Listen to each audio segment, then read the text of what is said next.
Hey guys, welcome to the mining यान। मेरा नाम है देवेंद्र सिंह तोमर और आज हम देखने जा रहे हैं रॉक मैकेनिक्स एमसीक्यूज का पार्ट नंबर 4। तो चलिए शुरू करते हैं बिना किसी देरी के। सबसे पहला क्वेश्चन कि अगर which of the following helps to distribute resistance of prop over a wide area. Props का जो रेजिस्टेंस है उसको एक वाइड एरिया में डिस्ट्रीब्यूट करने के लिए किस चीज का इस्तेमाल किया जाता है? तो लिड, वेजेस, चॉक या फिर ऑल ऑफ द अबव। तो यहाँ पे करेक्ट आंसर हो जाता है all of the above is the right answer. अब वाइड एरिया में डिस्ट्रीब्यूट करने का मतलब क्या है? ठीक है, जैसे फॉर सपोज कि आपके पास, चलिए मैं थोड़ा सा आपको ये समझाता हूँ। ये आपकी गैलरी है, टॉप से देखिए तो ये आपकी गैलरी, ठीक है, ये पूरा पिलर्स है, ये पिलर हो गया, ये पिलर हो गया, ये पिलर हो गया। अच्छा, अब आप यहाँ पे रूफ बोल्टिंग करते हो, रूफ में इस प्रकार से आपने रूफ बोल्टिंग करते हो।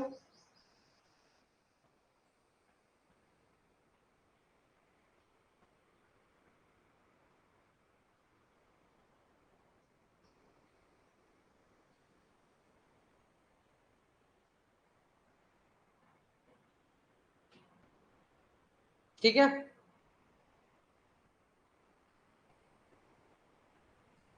अच्छा मैं डी बता दी क्या? सॉरी यार, ऑप्शन नंबर ए करेक्ट है, ऑप्शन नंबर ए करेक्ट है, sorry sorry sorry, flow flow में डी बोल दिया।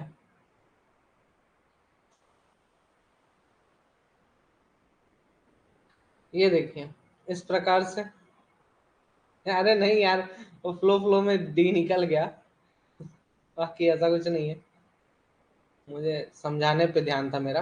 ये देखिए आप रूफ बोल्टिंग करते हैं। अब जब आप रूफ बोल्टिंग करते हो तो एक चीज ध्यान दिए होगे कि वहां पे एक कुछ ऐसा प्लेट लगी रहती है, उस प्लेट को क्या बोलते हैं? Bearing plate. क्यों लगाते हैं, क्या जरूरत है बियरिंग प्लेट के लिए? बियरिंग प्लेट क्या करता है, जैसे कि मान लीजिए एक छोटा सा हमने आ, मान लीजिए जस्ट सपोज जस्ट सपोज कि हमने क्या किया, एक केक है, ठीक है। अब केक में एक डंडी ऐसे सीधे डाल के, डंडी ऐसे सीधे डाल के, ऐसे हुक वाली डंडी डाल के अगर मैं केक को उठाने की कोशिश करूं तो कुछ देर बाद केक तो नीचे गिर जाएगा, ठीक है। लेकिन अगर मैं केक के नीचे एक ऐसी प्लेट लगा दूं, ठीक है, और उसमें डंडी फंसा के फिर निकालूं, उठाऊं केक को, तो पूरा का पूरा केक उठ जाता है। क्यों? क्योंकि इसका ये जो फोर्स है इसको एक वाइड एरिया में डिस्ट्रीब्यूट करने का काम करता है इस प्रकार से। तो जैसे कि आपने रूफ में अगर आप इस प्रकार से प्रॉप लगाते हो तो ये क्या करेगा कि भाई फोर्स, ये जो रेजिस्टेंस दे रहा है, रेजिस्टेंस है ना, इसको क्या बोलते हैं? रेजिस्टेंस। जो प्रॉप ऊपर की तरफ लगाता है फोर्स उसको बोल रहे हैं रेजिस्टेंस। तो ये फोर्स जो है तो सिर्फ इतनी सी जगह पे लगाएगा। अगर मैं इसके ऊपर ऐसे एक लिड लगा दूं, ढक्कन लगा दूं, तो इसका रेजिस्टेंस वाला एरिया इतनी दूर तक बढ़ जाता है, ठीक है। तो रेजिस्टेंस इसका एक बड़े एरिया में डिस्ट्रीब्यूट हो चुका है, ठीक है। तो इसीलिए लिड का इस्तेमाल किया जाता है। तो option number A is the correct answer. Next question है, which of the following helps to tighten the prop against roof and floor. Roof और फ्लोर के बीच में प्रॉप को टाइट करने के लिए किसका इस्तेमाल करते हैं? Lid, prop, wedge, chock. तो इसके लिए हम क्या यूज करते हैं? वेज का इस्तेमाल करते हैं। कुछ इस प्रकार से ये रहता है।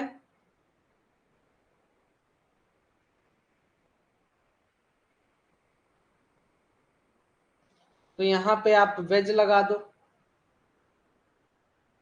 यहां पे वेज लगा सकते हो, ठीक है। जहां पे आपको सही लगता है वहां पे आप वेज लगाइए कि मेरा रूफ के अगेंस्ट अच्छे से टाइट हो जाए, ठीक है।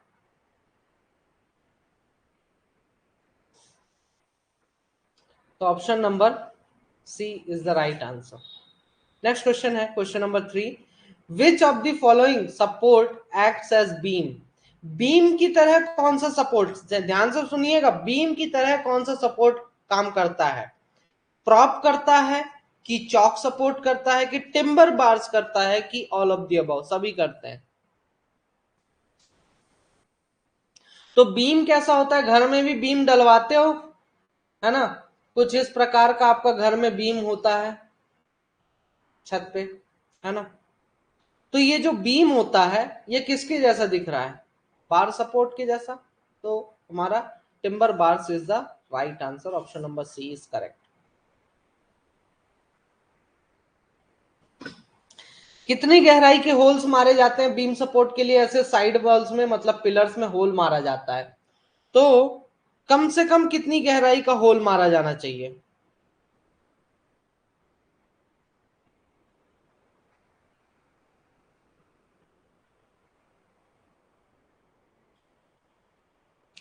वेरी गुड, 50 सेंटीमीटर का होल कम से कम मारना है हमको।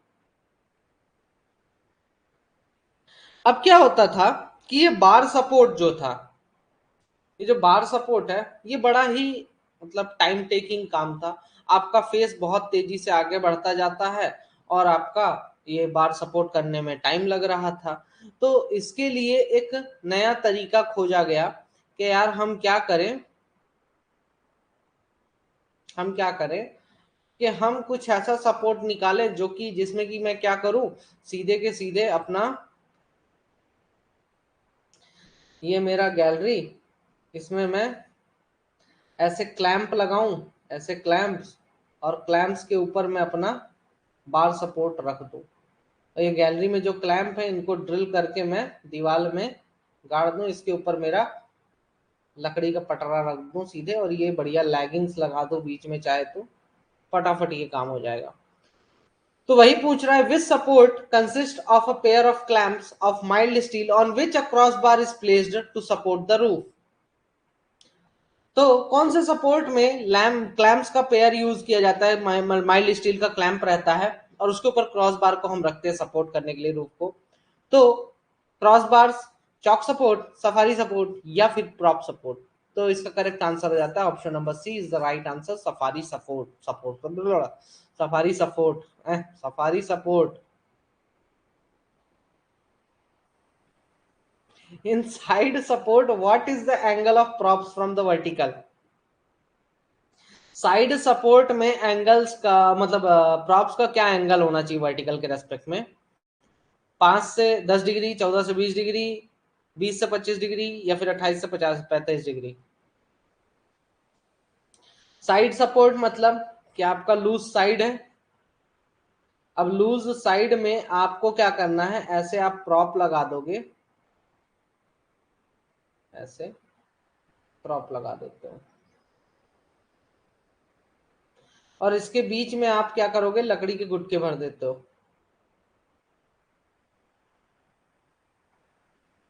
प्रॉप लगा दिया, कुछ भी लगा दिया।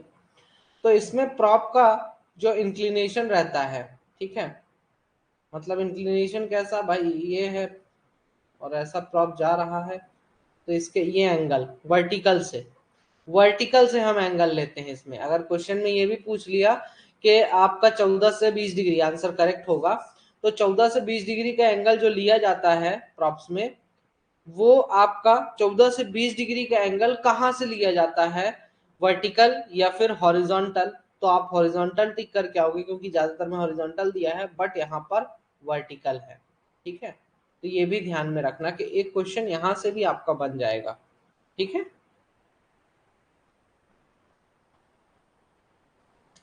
Next question, question number 6, combination of sleepers above one another in a crisscross manner is known as dash। Sleepers का कॉम्बिनेशन मतलब कि क्रिस क्रॉस मैनर में स्लीपर्स को जो मैं रखता हूं, इस तरीके से स्लीपर रखा, फिर इस तरीके से रखा, फिर इस तरीके से रखा, फिर इस तरीके से रखा, ठीक है? तो इसको एक के ऊपर एक के ऊपर एक जो रखते जाता हूँ, उस कॉम्बिनेशन को क्या कहा जाता है? चॉक, कॉग, चॉकमेट या फिर ऑल ऑफ द अबव? अभी किसी ने ए बोला, निहाल नहीं, Hemant. All of the above is the right answer.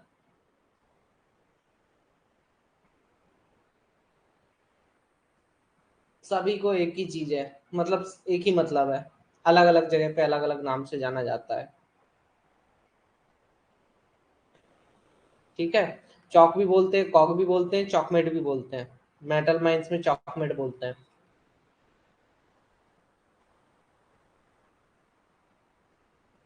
कोई नहीं।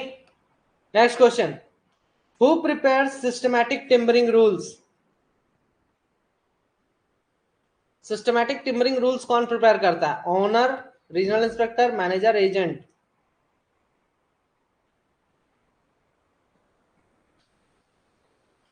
ये सब क्वेश्चन तो आपको लिखाया हूं।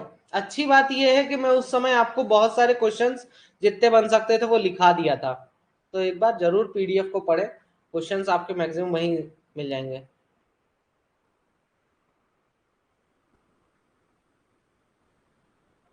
ठीक है, तो यहाँ पे करेक्ट आंसर हो जाता है option number C is the right answer. Manager जो है तो बनाता है systematic timbering rules. Next question, who gives approval to systematic timbering rules? Systematic timbering rules को अप्रूवल कौन देता है? चीफ इंस्पेक्टर, डीजीएमएस, डीएमएस या फिर all of the above?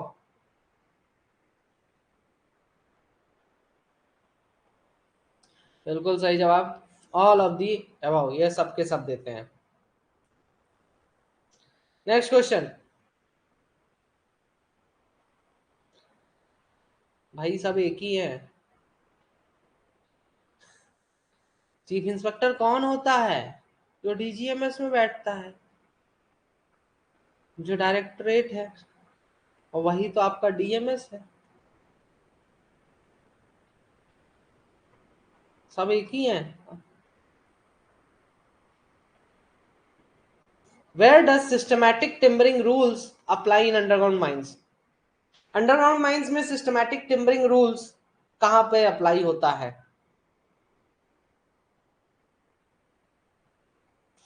Board and pillar working के डिस्ट्रिक्ट में, splitting gallery and depillaring area में, long wall working area में और फोल्ट जोन में, या फिर इनमें से सभी जगह?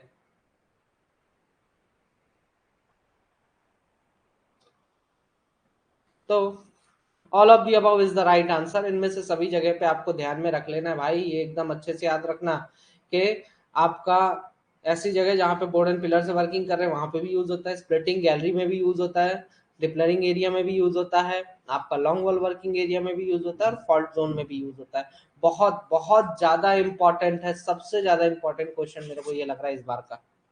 ठीक है, तो इसको एकदम रट लेना, ताकि इसको कैसे भी घुमा के दे, नॉट वर्ड का यूज करके भी दे, तो आपको पता होना चाहिए कि भाई मेरे को इतने ही याद है।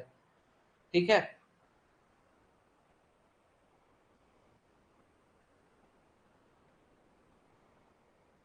Next question, according to which rule cog, prop और बार सपोर्ट इज डन? किस नियम के आधार पर कॉग, प्रॉप और बार सपोर्ट किया जाता है? Mine safety, director of mine safety, systematic managing rules, safety management plan, systematic timbering rules, या फिर ऑल ऑफ द अबव? तो all of the above is not the right answer. Option number C is correct.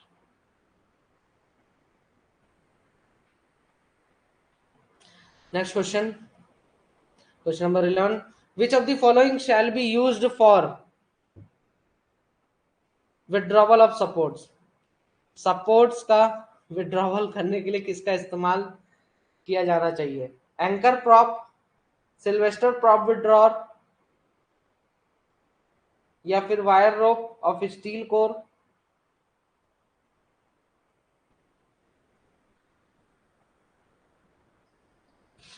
मैं जान रहा था सबका answer B ही होगा, बाकी बी नहीं है आंसर।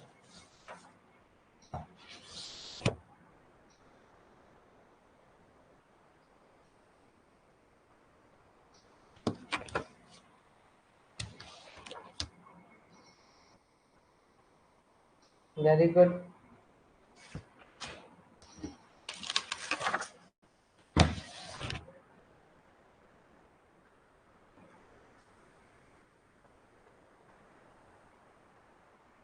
तो यहां पर हम एंकर प्रॉप का भी इस्तेमाल करते हैं, सिल्वेस्टर प्रॉप विड्रॉवर का भी इस्तेमाल करते हैं, वायर रोप का भी इस्तेमाल करते हैं, बट उस वायर रोप का कोर कैसा होना चाहिए, स्टील कोर होना चाहिए। ठीक है, इसलिए all of the above is the right answer, सभी का इस्तेमाल करते हैं। ठीक है,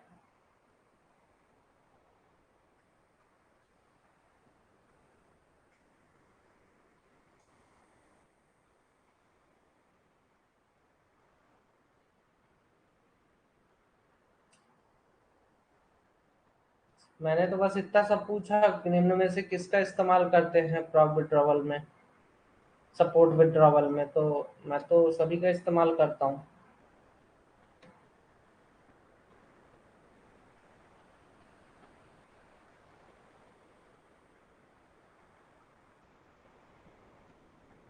according to law withdrawal of support shall not be done by dash, law के अनुसार सपोर्ट्स का विड्रॉवल किसके द्वारा नहीं किया जाना चाहिए, नियम के अनुसार, hammer, Sylvester prop withdrawer, anchor prop, wire rope और स्टील कोर।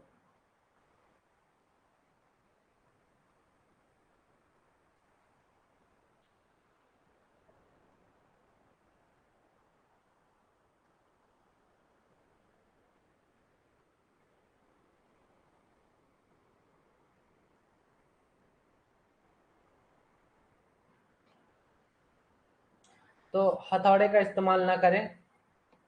ठीक है, नेक्स्ट क्वेश्चन है question number 13, which type of rails are used in mines to reduce the risk of fire.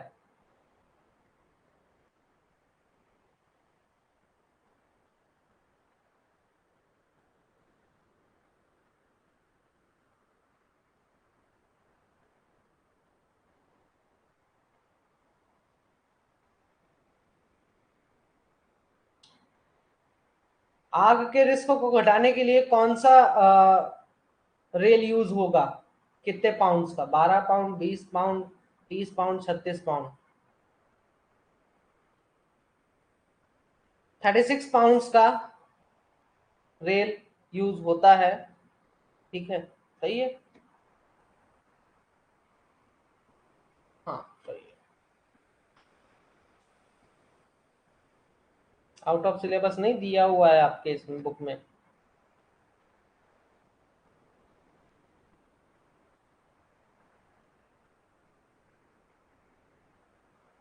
36 pounds का यूज होता है, लगभग 16 kg। आपका page number 240, iron and steel for mine supports का पहला पैराग्राफ।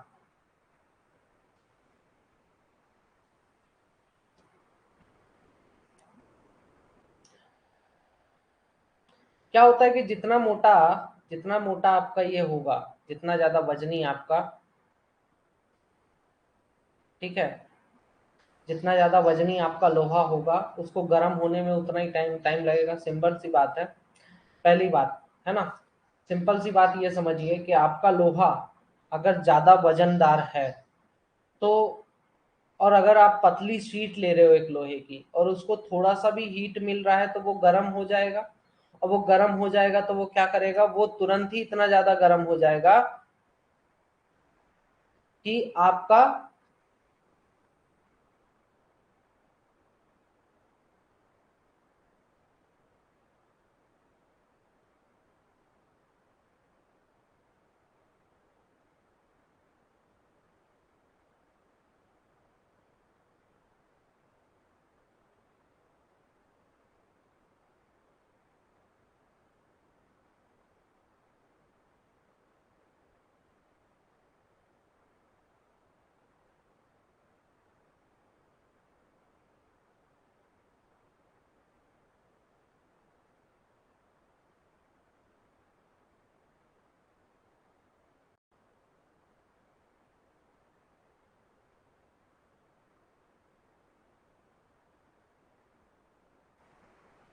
खराब हो गया लगता है जियो फाइबर, लाइट है तब भी।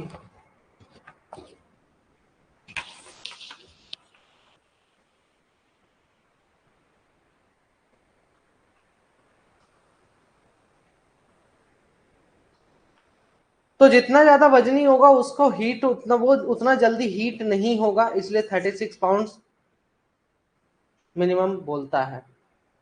ठीक है, मेरा जियो फाइबर खराब हो गया लगता है, झुपुर झुपुर करने लगा। What must be used in steel girders to avoid bending? Bending को अवॉइड करने के लिए स्टील गिर्डर्स में क्या यूज किया जाना चाहिए? Timber core, wire rope, steel girder, या फिर ऑल ऑफ द अबव? तो बीच में हम अगर टिम्बर कोर लगा देते हैं तो हमारा स्टील कोर कभी भी मतलब स्टील गिर्डर्स कभी भी बेंड नहीं होते हैं, बेंडिंग को हम उससे अवॉइड कर सकते हैं बहुत हद तक। ठीक है, नेक्स्ट है what length of timber core shall extend beyond the steel girder? Steel girder के आगे तक, मतलब कि आपका स्टील का गिर्डर्स अगर यूज करते हैं तो आपका कितना आगे तक आपका टिम्बर कोर जो है तो एक्सटेंडेड होना चाहिए? 25 mm से 40 mm, 40 से 50, 10 से 25, नन ऑफ दी अबव। तो आपका यहाँ पर 25 से 40 mm का यूज होना चाहिए। Option number A is the right answer. Next question, what is used in the steel girders to get early indications of roof weight? Roof weight के early indications पाने के लिए हम स्टील गिर्डर्स में किसका इस्तेमाल करते हैं? Timber core, steel core, chock mat गिर्डर्स?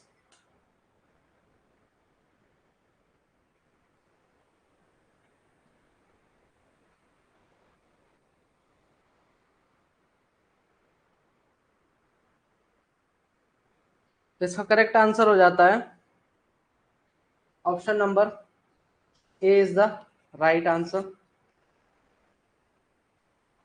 Question number 17, what are the advantages of steel props? Steel props के क्या एडवांटेजेस है? Roof steel props offer uniform resistance,